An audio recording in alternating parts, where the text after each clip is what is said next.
Bienvenue au débat éducation qui portera sur des questions de méritocratie à partir du cas concret du lycée international de Palaiseau qui a ouvert ses portes il y a 2 ans.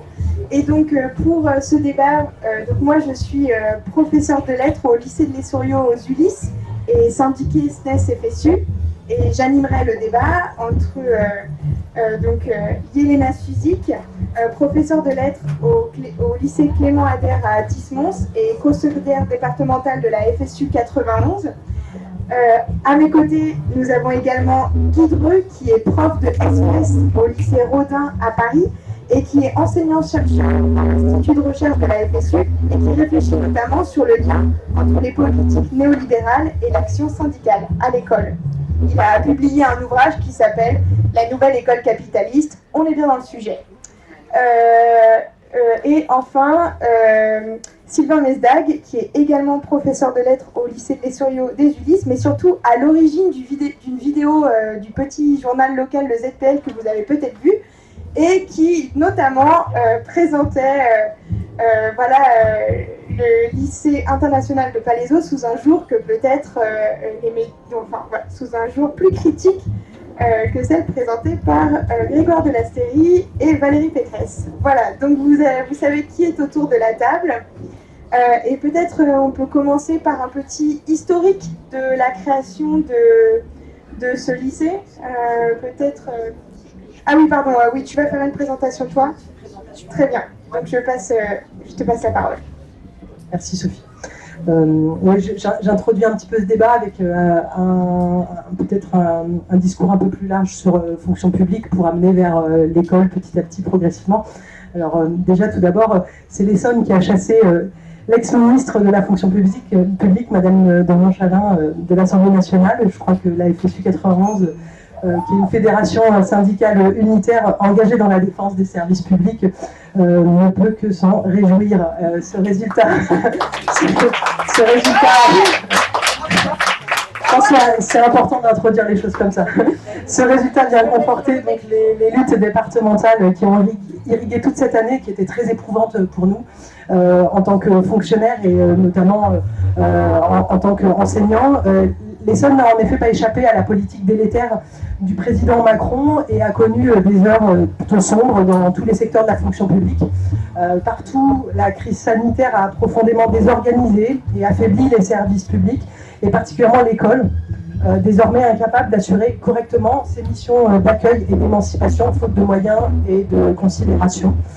Partout, la défense des métiers prend la forme d'un combat massif pour la revalorisation, l'égalité et le respect. Je crois qu'aucune expression de la langue française ne pourra définir avec assez d'acuité l'indifférence et le mépris des pouvoirs publics à l'égard de ses agents. Le nouveau management public fait rage dans tous les secteurs et les domaines. Alors on peut se rappeler que les professionnels disent toutes et tous à quel point la multiplication des contraintes a fait évoluer le travail. Donc, entre le marteau et l'enclume, constamment aux prises avec des injonctions paradoxales, nous devons faire plus avec moins, et ça c'est un point extrêmement fort. Nous devons être plus autonomes tout en étant confrontés pourtant à des prescriptions centralisées impératives. Et donc la FSU 91 est engagée activement au quotidien dans cette lutte contre cette immense fragilisation du service public, et en particulier du service public d'éducation. À tous les niveaux, donc la direction académique de l'Essonne, le conseil départemental aussi de l'Essonne, la région Île-de-France font la sourde oreille. Alors, je donne quelques exemples. Les AESH dans les PIAL, les enseignantes et les enseignants les AESH, c'est les accompagnants des élèves en situation de handicap. Les enseignants et les enseignantes dans les classes, les directrices et directeurs dans les écoles, toutes et tous, nous éprouvons dans les écoles et dans les collèges et dans les lycées une politique inclusive qui est imposée à marche forcée, sans formation ni moyens suffisants. Et pour les collèges, toutes les données recueillies et les prévisions effectuées par les démographes laissent à penser que la croissance des effectifs dans notre département, elle est amenée à se poursuivre sur le territoire. Et pourtant, l'état du bâti scolaire est catastrophique et la promesse des 8 nouveaux collèges à venir se voit compromise par d'importants retards. Je pense que c'est important de le signaler, surtout qu'on va aborder la question du bâti scolaire à la lumière aussi de la construction de ce lycée dont on abordera le sujet tout à l'heure. Du coup, on parque des élèves déjà fragilisés par les confinements successifs dans des salles vétustes ou dégradées. Pour les lycées, la réforme du lycée et du bac a fait des ravages en faisant injure au principe d'égalité et sonne comme la fin du service public que nous défendons. De ce point de vue, le nouveau lycée Palaiseau, devenu récemment le LIPS, alors je traduis, lycée international de Palaiseau Paris-Saclay, c'est symboliquement assez fort, porte en lui la marque symbolique des injustices sociales et territoriales que la FSU appelle à dénoncer et à combattre. Et il implante dans un bassin déjà favorisé un lycée d'excellence dont personne n'a besoin.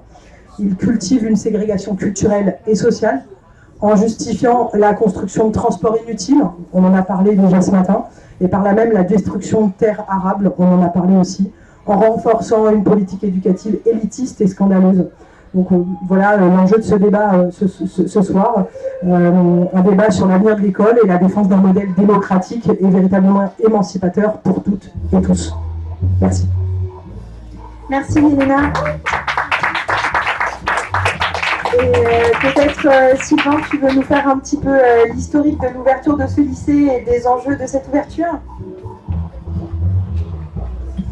Alors le lycée international, c'est effectivement un immense projet qui a été porté par plusieurs acteurs et notamment des acteurs où nous, les syndicats de l'éducation, on y est de plus en plus confrontés, mais on n'a pas l'habitude de cette confrontation que sont notamment la région et l'État quand il cherche à faire un projet d'intérêt national, ce qui permet de faire quasiment tout sur le plateau de Saclay. Ce projet s'inscrit en effet dans l'urbanisation du plateau de Saclay, dans le projet du plateau de Saclay. Alors on en a, je pense, parlé aujourd'hui, mais un bref rappel, en fait, il s'agit de faire une sorte de complexe universitaire et industriel, enfin au sens de recherche et développement, sur le plateau de Saclay, dans l'optique d'avoir un très bon classement en PISA et d'avoir évidemment beaucoup d'applications des recherches, d'applications, j'entends, commerciales. Il s'est donc agi pour ce lycée d'accueillir les enfants, et ça a été explicitement dit comme ça quasiment, hein, d'accueillir les enfants des chercheurs en R&D, des chercheurs de tout court, pour qu'ils aient un lycée d'élite où mettre leurs enfants.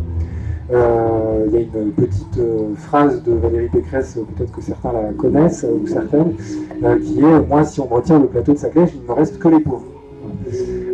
Donc on est vraiment dans cette idée d'offrir un lycée pour faire venir des chercheurs et chercheuses et éventuellement étrangers, d'où lycée aussi international. C'est pour ça qu'il s'agit vraiment d'un projet qui n'est pas seulement éducatif, au sens où l'éducation ici, c'est le prisme aussi, l'éducation renvoie à quelque chose de plus large, qui est un système de société, tout simplement, et que Yelena a rappelé, très inégalitaire.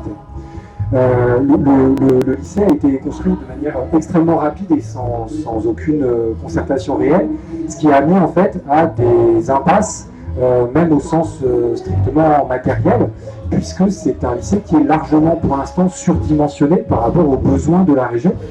Et c'est ce qui a provoqué en fait le combat du lycée Camille Claudel, qui s'est énormément battu cette année puisqu'il a perdu 2 classes, donc une classe de seconde, une classe de première, donc c'est énorme, et il n'a récupéré pour l'instant que le niveau première, si je ne m'abuse, ce qui pose un problème à terme, parce que si vous n'avez pas d'élèves de seconde, vous n'avez pas d'élèves de première, donc ça ne fait que retarder le moment en fait de la fermeture. Et ce lycée en fait est surdimensionné, parce que pour l'instant, les chercheurs, chercheuses et entrepreneurs, entrepreneuses ne sont pas finalement complètement tous venus sur le plateau. Et ce qui se passe donc, c'est que concrètement, on déshabille un lycée qui fonctionne, qui a l'histoire, qui accueille des élèves et qui a une expérience dans l'accueil de ces élèves. Donc on le déshabille pour habiller potentiellement une sorte de chimère comme ça du lycée international. Au niveau de la mobilisation, elle a été extrêmement forte cette année. Je pense que si on a à réfléchir sur comment déjà qu'est-ce qui a fonctionné, qu'est-ce qui n'a pas fonctionné, et à terme peut-être comment parvenir à mieux lutter contre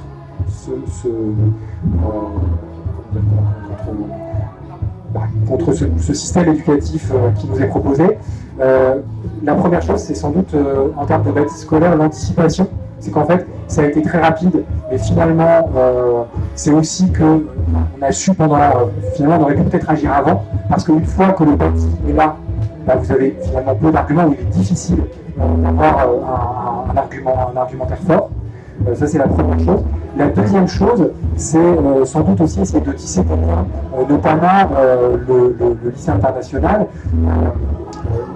Finalement, rentre dans l'urbanisation du plateau de Saclay. Il y a énormément de luttes, le comité contre la ligne 18, plus généralement toute la ZAD de Saclay. Bref, il y a toute une série d'acteurs et d'actrices qui pourraient peut-être faire corps aussi avec eux. Et la dernière chose qui est par contre pour le coup quelque chose d'assez positif, c'est que la lutte de Claudel a été vraiment une immense réussite. Alors, pour en avoir parlé un petit peu avec eux, ils ont réussi à faire plusieurs choses. Ils ont réussi à intégrer les parents dans leur lutte en montrant, du coup, en offrant un modèle d'éducation positif, émancipateur et qui donne de l'espoir. Parce que le problème, c'est que lutter contre un lycée, quand on défend le service public, ça demande quand même 2-3 phrases d'argumentation que je viens d'avoir juste avant.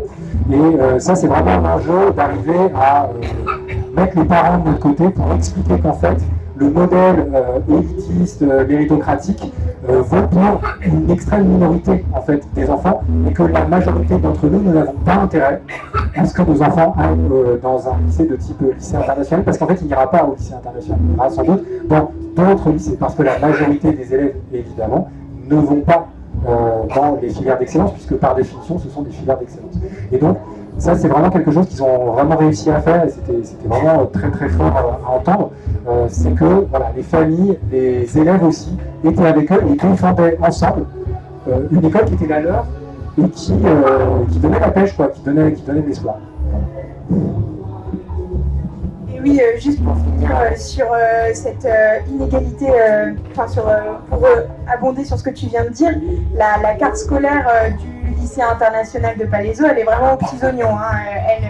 Elle prend tous les bonnes communes, Orsay, Gives, Bure, elle évite soigneusement les Ulysses. Après des réclamations du maire de Massy, elle prend un collège sur les 3, mais oulala, c'était vraiment pour avoir une réponse mixité à donner lorsqu'on leur posait la question. Mais voilà, ça c'est un premier problème. Il y a un internat de 99 places, donc ils attendent quand même vraiment du beau monde aussi de plus loin.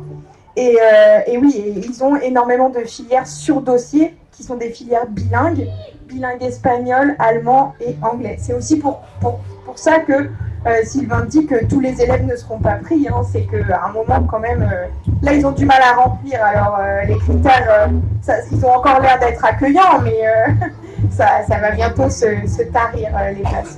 Alors, peut-être maintenant, Guy, tu peux nous faire une mise en perspective plus générale de ce que signifie ce lycée et du lien peut-être entre ce type d'éducation méritocratique et la société néolibérale. Je sais pas, je te donne une question un peu large comme ça, mais tu en fais ce que tu veux. À quoi correspond ce lycée? Je pense que vous êtes mieux placé que moi pour le savoir. En revanche, en vous écoutant, j'ai l'impression que ça m'a donné, c'est qu'il y avait des strates de questions, des strates de l'histoire de l'enseignement et des politiques éducatives. Alors je vais peut-être rappeler par tranche de quelques décennies en fait. Il y a d'abord une première chose, vous avez plusieurs reprises, je crois que tous les trois vous avez parlé de méritocratie, la question de la méritocratie. Bon, en gros, on retient des années 70, de la sociologie critique des années 70, on pense forcément aux deux ouvrages de Bourdieu, Les héritiers puis la reproduction. Je m'intéresserai plus à l'école capitaliste de Baudelot et Stablet, qui date de 71. Mais si on veut résumer l'ensemble de ces travaux, là, il y a une première affirmation qui est assez forte, qui est de dire l'école fonctionne à une certaine idéologie, elle est censée être ordonnée sur un principe méritocratique, et la réalité sociologique dément ce principe. Ça, c'est la première position.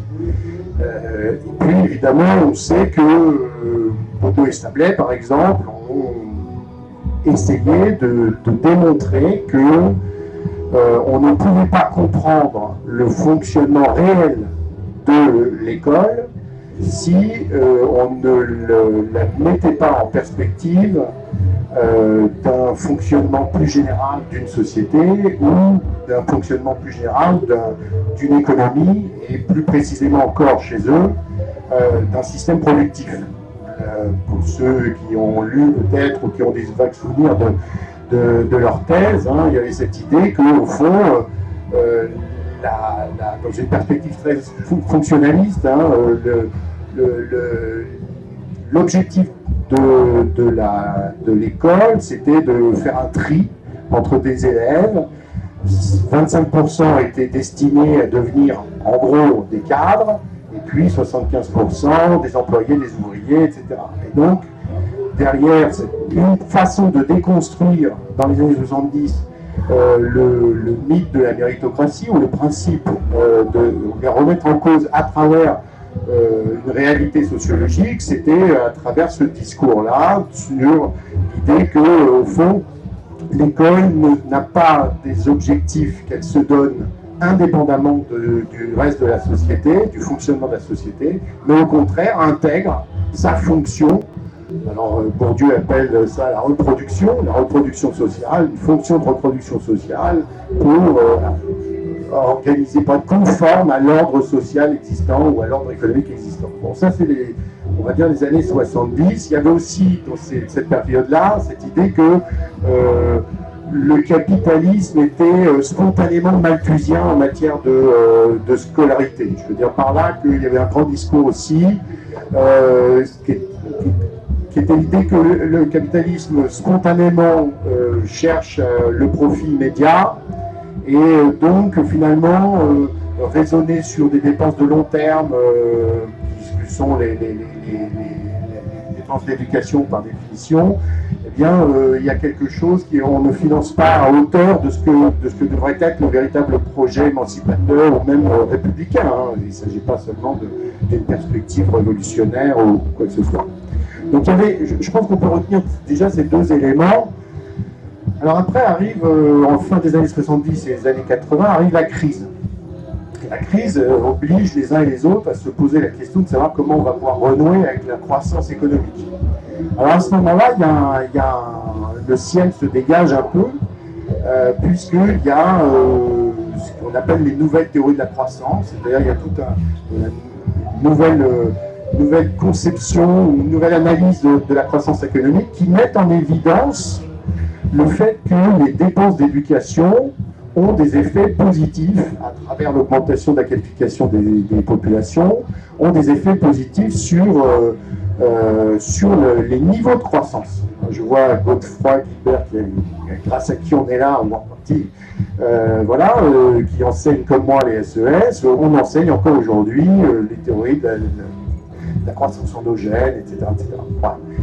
Alors, si on s'arrête là, on pourrait se dire, mais c'est étonnant que des théories qui ont été largement diffusées dans bon nombre d'officines internationales, par exemple, dès 1974, il y a des réunions à l'OCDE de ministres de l'éducation, où on réunit les ministres de l'éducation et on leur dit il ne faut plus que vous parliez à votre opinion publique de dépenses pour l'éducation, il faut que vous parliez d'investissement pour justifier vos budgets, pour justifier votre effort. Alors si on s'arrête là, on peut se dire, dans ce cas-là, toutes ces théories sont très favorables à des dépenses ou des investissements, d'une certaine manière, peu importe comment vous les appelez, en faveur de l'éducation.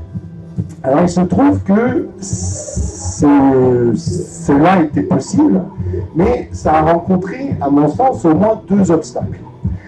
Le premier s'appelle Gary Becker et le deuxième s'appelle le néolibéralisme.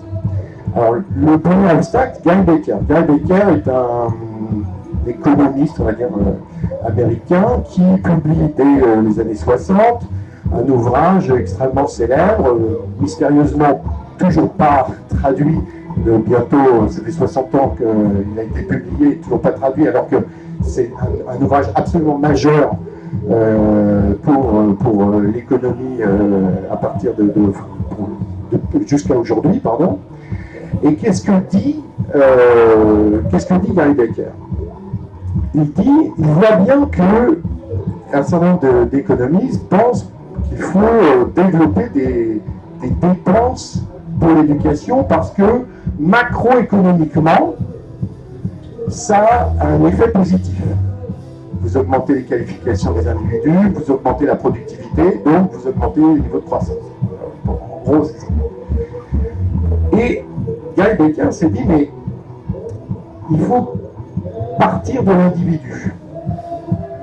Il faut partir de l'individu, c'est-à-dire que le problème d'une partie de ces corpus économiques, de ces analyses économiques de la croissance qui valorisent les dépenses d'éducation, finalement, il sent le danger, quoi. Il sent le danger qu'on pourrait justifier très fortement les dépenses de l'État. Et là, il dit, mais finalement, si on regarde de façon très concrète les bénéfices de l'éducation, les bénéfices économiques de l'éducation, il considère que les bénéfices économiques de l'éducation sont des bénéfices privés. En ce sens que votre diplôme vous permet d'obtenir des niveaux de qualification et donc des postes dans les entreprises avec des salaires plus élevés. Et donc, ce point absolument essentiel, Gary Becker fait ce travail, c'est-à-dire qu'il dit ne restez pas sur des analyses macro, redescendons sur des analyses micro, et expliquons aux gens que individuellement, ils ont intérêt, eux, à prolonger leur éducation. Et si vous arrivez à faire admettre que les bénéfices économiques de l'éducation sont essentiellement des bénéfices privés, alors vous avez gagné sur le deuxième point qui vient juste après et qui est la pure logique, c'est que à bénéfice privé, il doit y avoir un coût privé. Il n'y a aucune raison que je dépense à travers mes impôts, que je paye l'éducation de mon voisin, si c'est lui et lui seul. Alors, si je dis ça, c'est que cette façon d'appréhender la question des effets économiques et des bénéfices de l'éducation, ça a largement diffusé bien au-delà de cercles d'affreux libéraux ou je ne sais quoi. J'ai toujours été frappé, je ne donnerai pas son nom, mais vous avez une partie d'économistes de gauche qui ont expliqué, notamment Éric Morin en 2008, la nouvelle question scolaire. Qu'est-ce qu'il explique? Il dit, voilà, c'est normal de financer avec des fonds publics l'école jusqu'au bac, en gros, mais au-delà, les bénéfices sont purement privés. Alors en plus, vous matinez ça, parce que quand vous êtes de gauche, vous expliquez que finalement la sociologie de l'université fait qu'il y a une surreprésentation des classes supérieures, et donc c'est quand même fort de café de demander à l'ensemble de la population de payer, de financer les études des mieux dotés. Donc d'une certaine manière, vous arrivez à avoir un discours qui dit que c'est justice sociale que de faire payer l'université à ceux qui en bénéficient plus. Voilà. Donc, ce que je veux dire par là, c'est que là, par exemple, l'idée qu'il y a des bénéfices privés à l'éducation, il me semble que ça, c'est un thème qui était devenu tellement évident qu'on n'en parle plus, alors que c'est une opération intellectuelle qui est très largement discutable. Voilà. Bon, mais deuxième caillou qui a fait que, deuxième obstacle qui a fait que des nouvelles analyses de la croissance n'ont pas débouché nécessairement sur une augmentation des budgets de l'éducation ou en faveur de l'éducation. Alors j'ai dit, mais Gary Becker, on vient de le voir, et puis il y a eu le néolibéralisme. Alors, le néolibéralisme, il faut qu'on s'entende sur le terme, enfin sur ce terme, sur ce que ça veut dire. Tout l'enjeu, évidemment, c'est de savoir qu'est-ce qu'il y a de nouveau dans le néolibéralisme. Alors, ce qu'il y a de nouveau, c'est, si on prend par exemple l'acte, en règle générale, on accepte que l'acte de naissance du néolibéralisme, c'est une réunion, un fameux colloque Lippmann en 1938 à Paris, et vous avez donc des libéraux qui se disent, mais ça ne fonctionne plus. Ça ne fonctionne plus, le libéralisme génère des crises successives et il génère au moins deux types de contestations extrêmement dangereuses, d'un côté le fascisme et de l'autre côté le communisme. Donc il faut réviser. Donc si vous voulez trouver des critiques du libéralisme, allez voir les néolibéraux, hein. C'est les plus critiques du libéralisme. Et ils vont très loin et ils se disent finalement, on a fait une erreur, les libéraux ont fait une erreur. Cette erreur, c'est de croire que le libéralisme, c'est laisser faire. C'est de croire que le libéralisme est un ordre naturel et un ordre spontané, sous prétexte d'une anthropologie qui voudrait que nous soyons tous mus par la recherche de notre intérêt et que nous soyons tous des individus calculateurs. Et donc en fait, le néolibéralisme, c'est l'idée que il faut organiser l'économie, non pas sur la logique du marché spontané, mais sur une logique de concurrence qui peut éventuellement être construite par l'État lui-même. C'est-à-dire que les libéraux, c'est un sens que par exemple, par exemple pour la question de savoir pendant très longtemps, ça a été des discussions avec des gens, chez nous, avec des gens comme d'Attaque, par exemple, c'était l'Europe est ultra-libérale. Alors, comment vous faites passer le diagnostic d'une Europe ultra-libérale en même temps que tout le monde s'afflige et condamne le fait que cette Europe est ultra-productrice de normes? Elle ne cesse de définir des normes en permanence. Donc là, il y a quelque chose qui... Bon, c'est très précisément parce qu'elle n'est pas libérale, elle est néolibérale. C'est-à-dire que le but du jeu, c'est de créer des situations, y compris qui peuvent être compatibles avec l'intervention de l'État. C'est pour ça que, par exemple, le néolibéralisme dans l'éducation, c'est pas nécessairement une réduction ou un désengagement de l'État. Ça peut l'être, hein. Mais c'est aussi et surtout, ce qui a déjà été évoqué, des politiques de mise en concurrence. Voilà. Le néolibéralisme, le libéralisme, c'est... Faut que je m'arrête. Non, c'est juste que du coup, ça me faisait penser, peut-être après on prendra des réactions, mais ce que tu me faisais penser, je pensais justement au fait qu'à la multiplication des statuts, que maintenant dans la salle des profs, il y a fonctionnaire, contractuel, le contractuel en CDD, celui en CDI, et que toute cette petite mise en concurrence fait que globalement, voilà, ils prennent, c'est eux qui décident Et d'ailleurs, juste une parenthèse, mais vous avez peut-être vu que le rectorat de Versailles a fait du job dating, 30 minutes pour devenir professeur. Ils l'ont fait au LIPS, évidemment, quelle magnifique vitrine de l'éducation nationale, alors que le contractuel, il va être balancé à Aimé Césaire aux Ulysses ou dans une règle bien pourrie, mais quand même, pour recruter et la pâter, on l'amène au lycée international de Palaiseau. Mais du coup, oui, effectivement, ils ultra-gèrent, parce que en fait, le rectorat, ça leur demande beaucoup de ressources humaines que d'avoir des contractuels, parce que tous les ans, il faut faire des entretiens, il faut faire un suivi, c'est beaucoup plus chiant qu'un titulaire qui, de toute façon, reste là. Mais je pense qu'ils y gagnent, en fait, en tout cas, visiblement. Et peut-être je te laisse conclure, mais après, je pense qu'on va prendre peut-être que le débat se fasse entre nous. Je me dépêche, juste, donc, de façon très concrète, il me semble que... Pour revenir à la situation très concrète qui avait été évoquée, il me semble que ce qu'on peut retenir de cette histoire, que j'ai vraiment dressée très très rapidement, il y a déjà l'idée que, en tout cas c'est ce qu'on a développé à l'Institut de recherche de la FSU dans le cadre de la nouvelle école capitaliste, c'est l'idée que l'État devient un grand ordonnateur de la mise en concurrence des établissements. Ce que nous voulons aussi, c'est la mise en concurrence des territoires eux-mêmes. Hein. Il n'y a jamais eu autant de pubs dans le métro pour des régions, des villes. Donc voilà, on n'a jamais autant entendu des élus locaux dire, aller se plaindre à Paris pour dire moi il me faut de l'étudiant, quoi. Je veux de l'étudiant sur mon territoire, etc., etc. Donc il y a cet élément-là. Et puis il y a un dernier élément, je me paraîtrais là promis, parce que ça me semble important, c'est qu'aussi ce type de politique, il ne peut pas se faire, il se fait aussi pas comme une politique de transparence et d'information. J'ai toujours été frappé par un élément très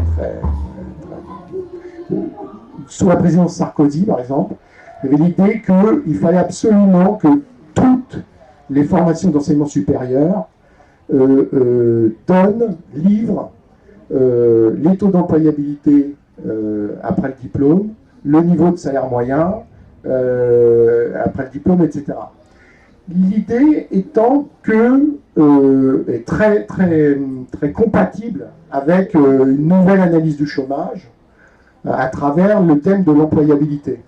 C'est-à-dire l'idée qu'au fond, chacun est responsable de sa propre employabilité. Et il peut l'être d'autant plus qu'on lui a donné les informations. Là, bon, pour le dire de façon un peu rapide et vulgaire, mais si tu es au chômage après une licence de psycho à Nanterre, bah, on te l'avait dit, quoi. Donc, voilà, il y a cette idée-là, quoi. Donc, il me semble que la mise en concurrence, l'information et la responsabilisation des individus, dans une logique vraiment de ce que je disais tout à l'heure, trop rapidement, excusez-moi,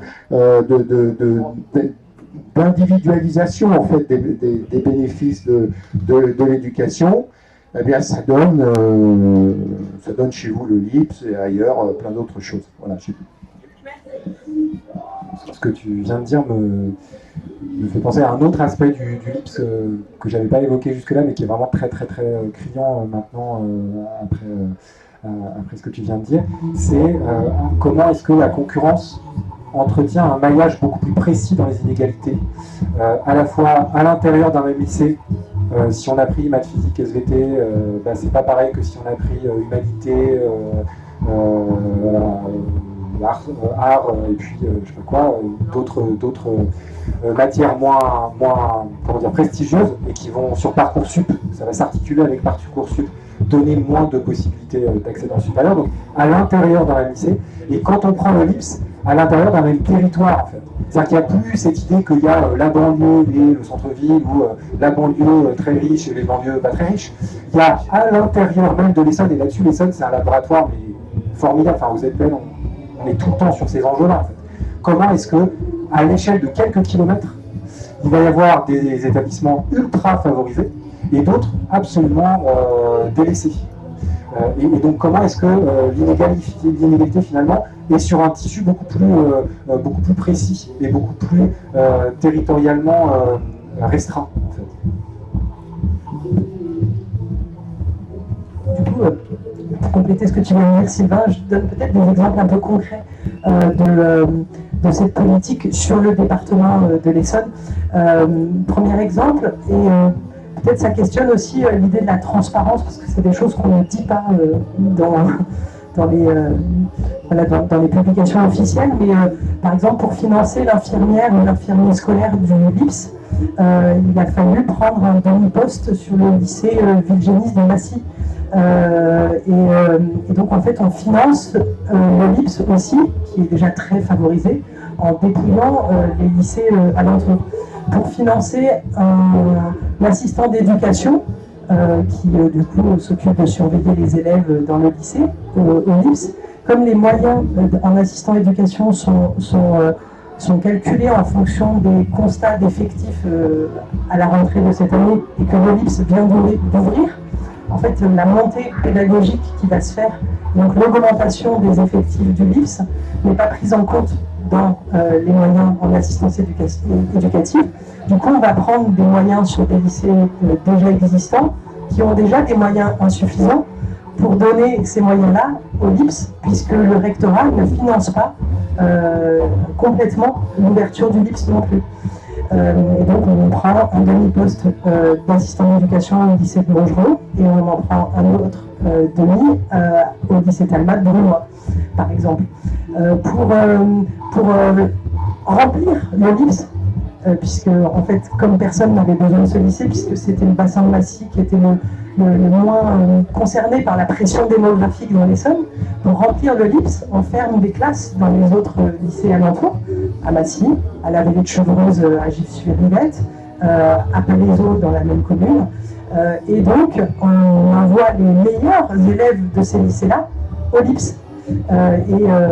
Et donc, vous voyez bien comment, finalement, tout se fait à l'échelle d'un tout petit territoire. Si on prend après à l'échelle départementale, il y a des lycées qui ont des algécos dans leurs cours, parce qu'il y a une pression démographique telle qu'il n'y a plus de place dans les locaux pour accueillir les élèves qui arrivent. Et donc, on construit des algécos, par exemple au lycée Maurice Elliot d'Épinay-sous-Sénat, par exemple au lycée Clément Adair d'Athis-Mons. On est en train de construire des algécos pour accueillir les élèves qui vont arriver, alors qu'on arrive à livrer un super magnifique lycée en quelques années, même un temps record par rapport à 4 ans, alors qu'en fait ça fait plusieurs dizaines d'années qu'on réclame des collèges et que en fait là on nous annonce qu'il va y avoir de retard dans la construction des collèges. Et du coup, toutes ces inégalités, elles se voient de façon criante. C'est des choses qu'on combat évidemment dans les instances départementales avec la direction académique de l'Essonne, mais c'est difficile de les combattre parce que c'est un vrai bulldozer en fait, cette politique complètement élitiste qui consiste à favoriser encore plus les territoires qui sont déjà favorisés. Voilà ce que je voulais dire pour compléter, pour que vous ayez un aperçu. Et en fait, on constate du coup un abandon presque des collectivités territoriales sur les établissements de l'Essonne, notamment sur le département. On a des collèges qui sont dans un état de dégradation et de vétusté abominable, alors que le LIPS, qui est un lycée financé par la région certes, moi je l'ai visité, parce qu'on est allé installer le panneau syndical en tout début d'année scolaire. Le chef d'établissement nous a accueillis avec mon collègue co-secrétaire dans l'établissement et il était tout content de nous montrer le bâti. C'est incroyable, c'est un lycée qui est pensé, même dans sa conception bâtimentaire, pour des élèves déjà autonomes, alors que nous qui enseignons dans des lycées depuis plusieurs années dans l'Essonne, on sait bien qu'en fait cette autonomie elle se construit progressivement et que peut-être même en sortant du lycée, le lycée de Saumur, le lycée Clément Adair, on a des élèves qui sont encore avec une autonomie un peu fragile. Et là en fait on a un bâti qui est construit autour de cette autonomie déjà acquise, parce que les couloirs sont immensément grands, parce que les espaces font preuve, je sais pas, tout est. Ils ont la liberté de toucher tout ce qu'ils veulent, d'aller dans tous les espaces. Le CDI est incroyable en fait. Et moi, je projette mes élèves dans cet établissement. Je crois qu'ils ne tiendraient pas 10 minutes tellement en fait c'est pas pensé pour un élève qui n'aurait pas déjà tous les codes scolaires livrés avec lui-même. Je ne sais pas comment vous dire. Il y a quelque chose qui ne se construit pas du coup comme ailleurs en fait. Voilà, pardon, j'ai un peu monopolisé la parole. Peut-être on va prendre vos remarques maintenant. Je donne la parole à qui veut pour des questions, interventions. Merci beaucoup, même aussi pour ces exemples très concrets. Moi, j'ai une question assez simple, parce que ça met quand même en colère, ça. J'ai l'impression que le LIPS ne pourra rien faire contre. Cette volonté d'excellence, de toute façon, elle est voulue plus haut. Elle correspond à d'autres prismes, paradigmes de la société. Mais une question déjà à vous quatre, y compris monsieur avec beaucoup plutôt sociologue. Qu'est-ce que vous, professeurs, vous, FSU, vous, citoyens, qu'est-ce qu'on peut faire pas contre le LIPS? C'est lancé. Ça me fait penser un petit peu à l'excellence qu'on sent dans la nouvelle université Paris-Sud. Il y a quand même un écart entre ce qui est proposé à ces jeunes individus extrêmement autonomes et c'est l'élite. De toute façon, il y a des enjeux nationaux et internationaux au Paris-Saclay qui amène un lycée si... il y a une question. La première, c'est ça. Qu'est-ce qu'on peut faire? Je vais revenir. Et la deuxième, c'est quel type d'individu est-ce qu'on souhaite aider à s'épanouir au travers de vos cours, de vos écoles? Le souci, c'est que moi, j'ai entièrement confiance en vous, mais à la longue, le surmenage, le manque de moyens financiers, matériels, logistiques, le manque de soutien dans le proviseur de l'académie ou de tout ça, le manque de considération pour les instances d'éducation qui ne sont pas là que pour surveiller, qu'est-ce qu'on souhaite faire? Pour être intervenu dans une classe de SECPA à Norville, à Albert Camus, il y a des jeunes gens qui effectivement n'ont peut-être pas cette autonomie, mais qui de toute façon, je crois en eux dans la jeunesse et ce qu'elle pourra proposer à l'avenir. Le problème de gagner un concours d'éloquence face à quelqu'un du LIPS, mais le but n'est pas là. Qu'est-ce qu'on peut faire face à cette colère de subir? Et parce qu'il y a beaucoup de personnes ressources qui se mobilisent, moi j'aimerais qu'on soit plus avec vous. Qu'est-ce qu'on pourrait faire? Déjà, merci pour ton intervention. Moi, déjà, je voulais te dire un truc, c'est que c'est ce que tu fais. Et c'est déjà, nous battre dans chacun de nos lycées. Enfin, là, à l'Essorio, on a une offre pédagogique incroyable. On a 14 spécialités, on a des options arts plastiques, cinéma, sportives, et en fait, concrètement, on se mobilise chaque année pour les maintenir, pour maintenir tous les postes. Enfin, je pense qu'il faut essayer de montrer et convaincre les gens qu'il ne faut pas forcément partir au LIPS, il ne faut pas forcément partir dans le privé, et au contraire que toutes les classes sociales et même les plus favorisés continuent de mettre leurs enfants dans le public, de la maternelle jusqu'au lycée, et que les enseignants continuent. Pour le coup, je crois qu'il y a des projets incroyables qui se font partout, mais que finalement les enseignants, ils en sont convaincus. Je pense qu'ils défendent énormément de projets. C'est souvenir. Après, je pense toutes les mobilisations locales autour des écoles, autour de ces petites mobilisations qui ont l'air de rien sur une option art plastique et qui sont en fait l'arbre qui cache la forêt d'une diversité et je pense, en tout cas pour moi, c'est une première piste. Moi, je vais faire une réponse peut-être en 2 temps, parce que pour moi, il y a 2 types d'actions. La première action, elle est sur le plan syndical. C'est ce que je fais au quotidien avec tous mes collègues. On est en instance, on se bat contre les pouvoirs publics. Mardi, on a un groupe de travail à la DSDEN pour défendre les moyens. L'après-midi, on a une audience au conseil départemental pour travailler sur l'accessibilité pour les personnels et les élèves en situation de handicap dans les collèges du département. Et toute cette action syndicale, alors c'est un exemple que je donne pour la semaine prochaine, mais en fait la semaine dernière on était en CHSCT et on écoutait des personnels témoigner de leurs conditions de travail, etc. Tout ce travail en fait au quotidien dans les instances qui consiste en fait à révéler la réalité du terrain face au déni de l'administration, il est extrêmement important. Alors après, il n'est pas forcément toujours gratifiant parce que c'est un gros bulldozer et c'est extrêmement compliqué en fait d'arriver à avoir des victoires réelles. On a des victoires au quotidien parce qu'on sait que la parole et la vérité sont plus fortes que leurs mensonges et leurs dénis, mais c'est des victoires symboliques. Les victoires sur le terrain, on les a aussi quand on arrive à être tous ensemble et tout ensemble. Et je crois que c'est la deuxième partie de la réponse, c'est que moi j'ai été frappée en fait de ce que tu disais et de ce que j'ai observé aussi au lycée Claudel de Palaiseau. C'est-à-dire qu'ils ont eu une mobilisation incroyable et incroyablement forte avec parents, élèves, enseignants, enseignantes, personnel de l'établissement. C'était incroyable.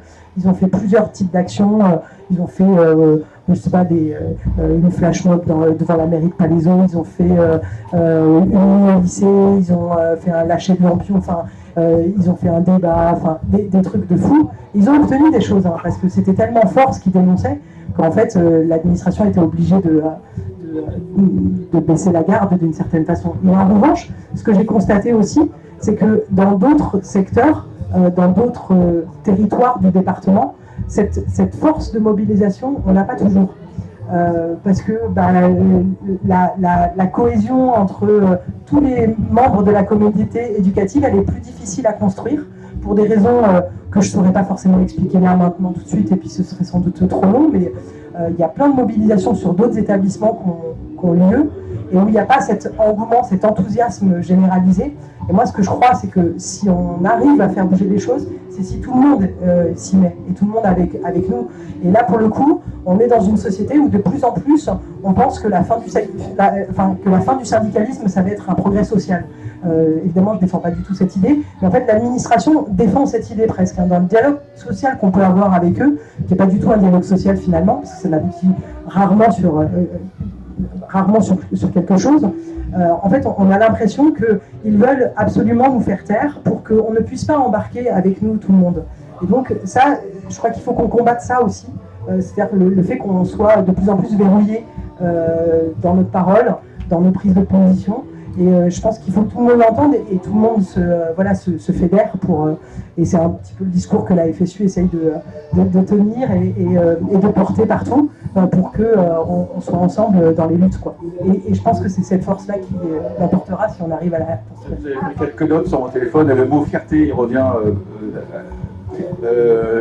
Donc moi j'ai mes 4 enfants qui sont passés au lycée Les Souriaux et j'étais pendant un moment président des parents d'élèves et donc j'étais en contact avec Evelyne Rognon et donc on a mené quelques luttes ensemble. Je suis content de voir que le flambeau tient encore. Voilà, que le flambeau des luttes tient encore. Et parmi les éléments, effectivement, les micros-éléments de fierté, il y en a un qui est assez symptomatique de la fierté que les élèves... Alors, il y a eu une des luttes, enfin il y en a plusieurs, mais il y en a 2 que j'aimerais citer. Il y en a une des luttes où on cherchait donc à garder des postes au lycée et j'avais demandé à... Parce qu'on a une liste sur les parents d'élèves de 600 personnes sur une liste de diffusion. Et envoyez-nous des témoignages de gens qui sont passés par le lycée et puis qui en sont contents. Et on avait fait tout un petit book là-dessus. Et c'était vraiment émouvant parce qu'il y avait des témoignages vraiment émouvants de gens qui montrent leur attachement au fait que c'est un lycée de la diversité, qu'il y a de la mixité sociale et que ça leur a apporté quelque chose dans leur vie. Et pour le symbole qui me semble le plus marquant sur là-dessus, ma fille elle a fait du rugby au lycée, quand on la voit on a du mal à y croire, mais ils ont été jusqu'en finale de la Coupe de France donc de rugby et des lycées quoi. Enfin, voilà. Et donc ils avaient leur t-shirt tout pourri qui leur arrivait jusqu'aux genoux, ils se sont dit mais non mais c'est pas possible, là on est en finale, vous voyez bien qu'il faut qu'on nous paye des trucs qui tiennent la route quoi, qu'on ait l'air de c'est des filles. Et c'était que des noirs et des blanches. Et alors elles ont donc dessiné leur t-shirt et c'est des torsades noires et blanches. J'ai dit voilà, ça c'est nous. Donc elles avaient la fierté de cette mixité et moi ça m'a ému. À chaque fois que j'en parle, je suis encore ému. Voilà, donc c'est effectivement, il y a une forme de fierté là-dedans et de réussite qu'il faut mettre en avant et il faut se bagarrer là-dessus. Il y avait plein d'autres trucs que j'ai notés sur ce que vous avez dit, sur Bourdieu. Moi j'ai noté que Piketty, il a des choses qui vont dans le même sens aussi quand il montre qu'il a une courbe dans laquelle il a la probabilité d'accéder à des études supérieures en fonction de là où on se situe dans les études, dans les fourchettes de revenus des parents aux États-Unis. Et c'est une droite. C'est-à-dire qu'il n'y a pas de méritocratie, il y a juste est-ce que tes parents sont riches? Si tes parents sont riches, tu vas faire des études. Et, enfin, j'ai noté plein de trucs là-dessus, mais j'ai pas le temps de tout vous raconter. Voilà. Je passe la parole. Merci. Oui, en fait, désolé, j'ai quelques remarques, ça va être un petit peu dans le désordre, mais il y a beaucoup de choses qui m'ont frappé dans ce que vous avez dit, mais aussi dans ce qu'on a vécu il y a quelques mois, parce que j'avais initié une pétition justement pour l'accès des ULIS au lycée international. J'ai entendu le mot méritocratie tout à l'heure. En fait, ce que j'ai envie de dire, c'est que justement, on va vers une société de plus en plus inégalitaire, mais les personnes, on va dire, qui portent ces projets-là, elles ne font même plus semblant. Elles ne font même plus semblant, en fait, d'y intégrer une composante de méritocratie. Parce que si on fait semblant d'y intégrer une composante de méritocratie, ben les lycéens, enfin les collégiens, on va dire, des ULIS, devraient faire partie de ce projet. Voilà.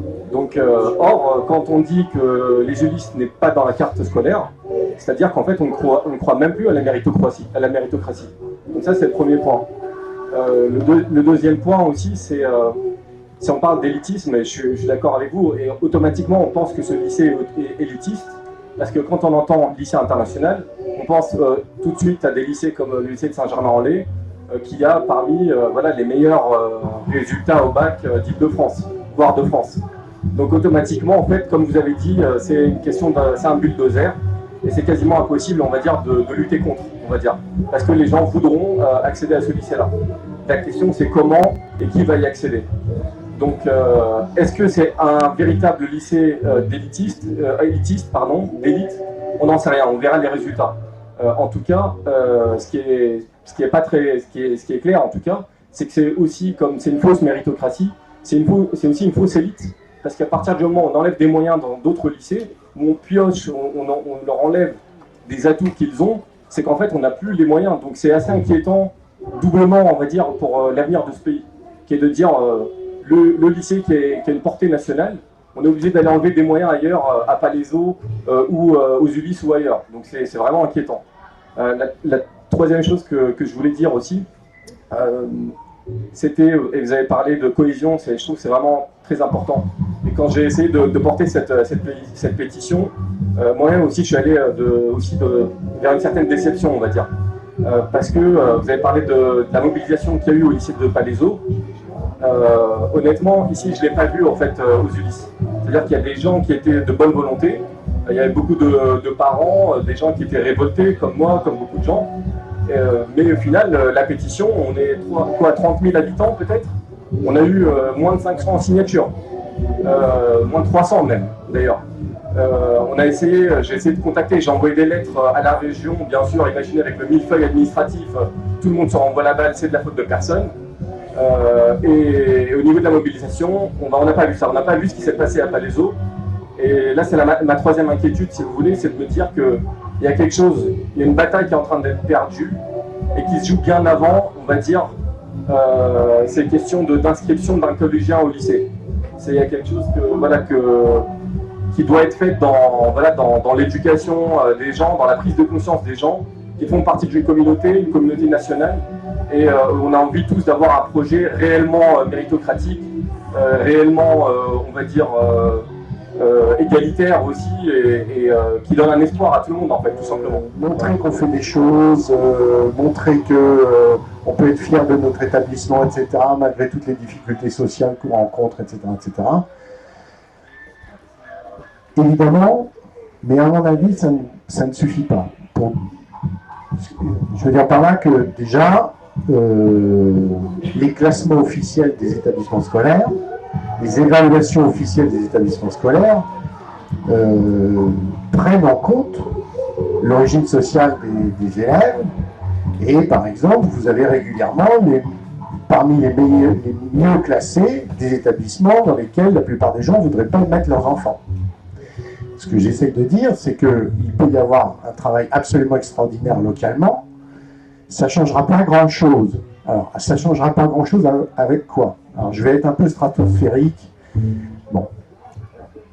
Moi, il me semble, je ne sais pas si c'est le chômage, je ne sais pas si c'est les questions d'environnement, mais je pense que le grand basculement dans nos représentations générales, c'est qu'on est passé d'une représentation où on vivait dans une société de progrès à une société qui est devenue malthusienne. On a plus ou moins compris qu'il n'y aura pas de place pour tout le monde.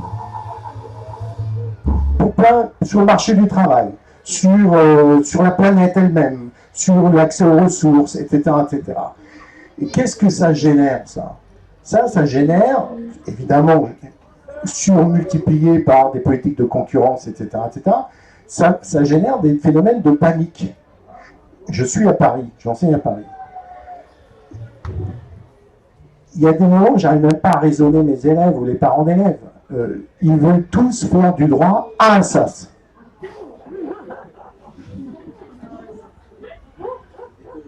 Alors, évidemment, ça nous fait rire, mais je leur dis, en début d'année, par exemple, on sait maintenant qu'en Ile-de-France, il y a plus de places d'accueil pour le droit que d'étudiants qui veulent faire du droit. Donc il n'y a aucun problème pour faire du droit en Ile-de-France.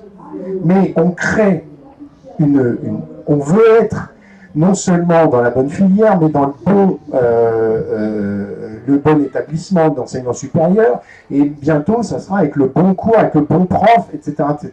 Donc il y a ce phénomène de panique qui fait que on raisonne tous avec les moyens locaux, et que s'il y a mieux juste à côté, on peut nous expliquer qu'il y a des équipes formidables dans le collège, machin, etc. Mais voilà, donc on est déchirés, on connaît tous des copains de gauche qui, après des insomnies pendant 6 mois, ont fini par inscrire leurs enfants ailleurs que là où ils devraient y être, etc., etc.